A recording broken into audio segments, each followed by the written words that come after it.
Hej, jeg hedder Mark, og jeg er jo bibliotekar her på Hasle Bibliotek. Som I måske har bemærket, så har vi holdt lukket den sidste uges tid, og har også lukket den her uge. Det har vi, fordi vi er ved at chippe alle vores materialer. Nu tager jeg lige kameraet, så kan I se, hvad det er, vi går og roder med. Ja, som sagt, så skal vi jo komme chip i alle vores materialer, og det vil sige, at vi skal have alt, hvad vi har, ned fra hylderne. Og så skal vi sætte chip i, som kommer til at erstatte de gamle stregkoder.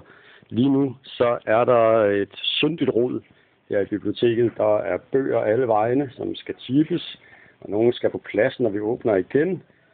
Og der er også en masse, som bliver kasseret, fordi de simpelthen er for gamle. Og så er der de her meterlange strimler fra de her chip, vi sætter i. Måden det foregår på, det er ganske lige til. Jeg har en bog her, som ikke er blevet chippet endnu. Den har stregkode på, som de havde tidligere, og stadig har. Men nu skal de have chip i stedet for. Så man tager bogen her, og så åbner vi den.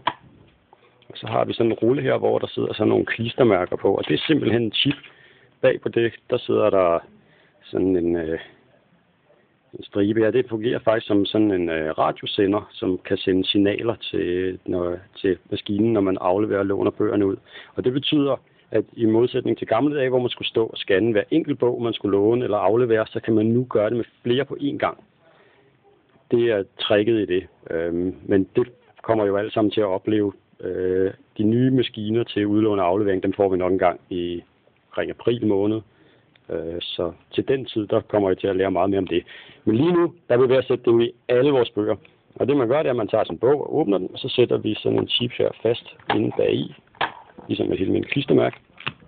Og så skal vi have flyttet den information, der ligger i den gamle stregkode over på chippen, og det gøres på sådan en plade her, som er sådan en konverteringsplade.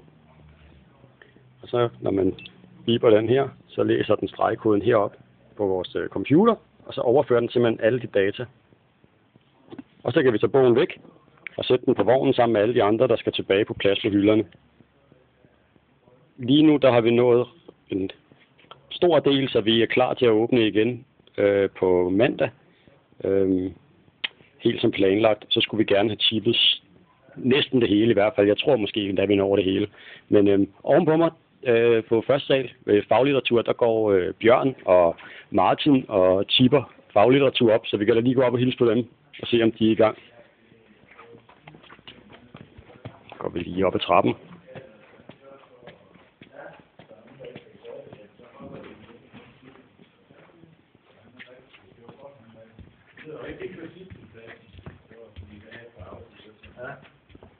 Jeg kan så se, at det er Martin, der chipper. Bjørn, han står og snakker.